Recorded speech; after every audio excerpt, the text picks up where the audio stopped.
Nearest object system. దీన్ని రాళ్ళ డిమార్కేషన్లో ఉపయోగిస్తాం. రాళ్ళ పునరుద్ధరణకి ఉపయోగించేటువంటి సూత్రం. దీనికి రెండు రకాల సూత్రాలు ఉంటాయి. ఒకటి భూమి స్క్వేర్ ప్లస్ పక్క భుజం స్క్వేర్ ప్లస్ మైనస్ ఎదుటి భుజం స్క్వేర్. ఇక్కడ చూడండి, ఇది ఏసీ భూమి అనుకుంటే ఇది ఏబి 225 పక్క భుజం. ఇక్కడ 178 ఉందిగా, బీసీ అనేది ఎదుటి భుజం. ఈ మూడుని ఉపయోగించి మనము ఇక్కడ డి పాయింట్ని కనుక్కోవాలి. ఎక్కడైతే 90 డిగ్రీస్, డి పాయింట్ అనేది ఒక 90 డిగ్రీస్ అన్నట్టు లంబకోణ త్రిభుజాలు ఏర్పడతాయి. రెండు లంబకోణ త్రిభుజాలు ఏర్పడతాయి. ఈ ట్రయాంగిల్ అనేది ఏబిసి ట్రయాంగిల్ అనేది రెండు లంబకోణ త్రిభుజాలు ఏర్పడతాయి. రెండు లంబకోణ త్రిభుజాలు ఎక్కడ ఏర్పడతాయి? డి అనే పాయింట్ దగ్గర ఏర్పడతాయి. ఇటొక లంబకోణ త్రిభుజము, ఇటొక లంబకోణ త్రిభుజం ఏర్పడుతుంది. దీన్ని మనము ఈ హైట్ కనుక్కోవాలి. హైట్ కనుక్కోవాలంటే ఏం చేయాలి? డి కనుక్కోవాలి. డి కనుక్కోవాలంటే ఈ సూత్రాన్ని ఉపయోగించాలి. భూమి స్క్వేర్ ప్లస్ ప్రక్క భుజము స్క్వేర్ మైనస్ ఎదుటి భుజము స్క్వేర్ బై 2 ఇంటూ భూమి. అప్పుడు ఇది ఏసీ స్క్వేర్, అంతే కదా? ఏసీ స్క్వేర్ బయటికి వెళ్ళొస్తాం. డి ఇక్కడ ఏ బి సి. ఇక్కడ మనకి 178, ఇక్కడంతా 225, ఇది 250. ఇక్కడ మనకి భుజము స్క్వేర్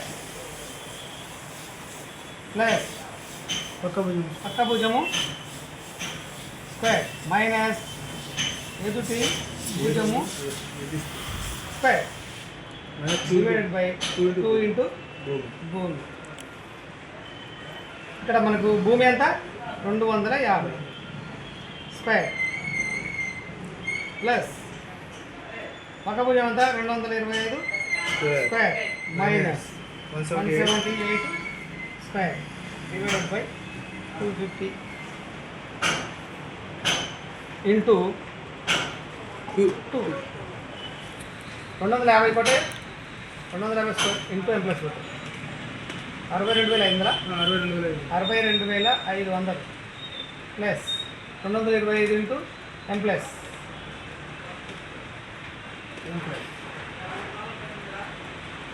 తప్పు వచ్చింది. మొత్తం టోటల్ వచ్చింది 225 into M plus 506 50,625 minus 178 into M plus 31,684 divided by 2 into 250. ఇక్కడ ఈ రెండు కలపాలి. 62,500 కలిపి ఎస్ 25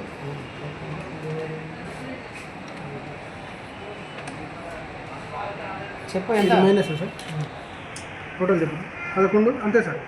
62,500 ప్లస్ అక్కడ కొంచెం 50,625 31,25 మైనస్ 31,684 బై ఈ 250 into 2 500 is equal to 1,13,125 minus 31,684 minus 31,684 అంటే 81,441 divided by 500 is equal to divided by 500 162.8 అంటే 163 అనే అర్థం. ఇక్కడ ఏమైంది? మనకి పాయింట్ 163 వచ్చింది. ఇక్కడ ఎక్కడి నుంచి ఇక్కడ గుర్తించండి, ఏదైతే మైనస్లో పెట్టుకుంటామో సూత్రంలో భుజం మైనస్లో పెట్టుకున్నామో మైనస్లో పెట్టుకుంటా వచ్చినది ఇక్కడ ఏదైతే మనకు వస్తుందో వచ్చిందాన్ని ఇక్కడ నుంచి సి నుంచి ఏసీ బీసీ నుంచి మైనస్లో పెడితే ఏబి నుంచి రాసుకోవాలి. అంటే ఏ నుంచి లెక్క రాసుకోవాలి. ఏ నుంచి లెక్క మనకు కటింగ్ పాయింట్లో కనుక్కుంటాం. ఆ లైన్ మీద ఇక్కడ కట్ అయిందని అంటాం. ఇక్కడికి వచ్చింది డి ఇక్కడ కనుక్కుంటాం. అప్పుడు ఏమవుతుంది? ఇక్కడ 163, ఇక్కడ 163, ఇక్కడ 163 వేసుకోవాలి. మరి మొత్తం 250 కదా. 250లో 163 పోతే ఎంత? 250 మైనస్ 163 అంటే 87. ఇక్కడ మనకి ఇది రైటా కాదా? అంటే ఈ హైట్ కనుక్కోవాలి. ఈ హైట్ కనుక్కుంటప్పుడు ఇటు నుంచి చేసినా అంతే రావాలి, ఇటు నుంచి చేసినా అంతే రావాలి. అప్పుడు చూద్దాం పట్టుగా. ఇక్కడ మనకి 178 ఇంటూ ఎం ప్లస్ 87 ఇంటూ ఎం మైనస్ ఎంఆర్సి రూటు ఎంత వచ్చింది? 155 వచ్చింది కదా. ఇది 155, ఇక్కడ చూడండి 155 ఉంది. మరి మళ్ళీ ఇటు నుంచి కూడా చూద్దాం. ఇది కూడా రైట్. ఈ లంబకోణం అనేది ఖచ్చితంగా ఉండాలి. లంబకోణానికి హైట్ అనేది రెండింటికి ఒకటే ఉండాలి. ఈ రెండు ట్రయాంగిల్స్ ఒకటే లెంత్ ఉంది, హైట్ ఉంది, రెండింటికి ఒకటే హైట్ ఉంది. కాబట్టి ఇక్కడి నుంచి చేసినా రెండింటికి ఒకటే లెంత్ రావాలి. మరి ఇక్కడి నుంచి చేస్తే 155 వచ్చింది. ఇక్కడి నుంచి చేస్తే వస్తుందా చూద్దాం. 225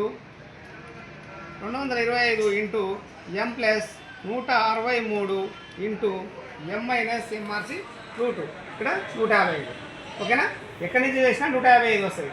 కాబట్టి ఈ విధంగా చేసి మనము ఎన్వైఎస్ తెలుసుకోవచ్చు. ఇది కూడా మీకు వచ్చే ఛాన్స్ ఉంటుంది ఒక క్వశ్చన్ 5 మార్కులకి. తర్వాత ఇది మనము డిమార్కేషన్ చేసేటప్పుడు చాలా ప్రాముఖ్యమైనటువంటి సూత్రం. Okay right.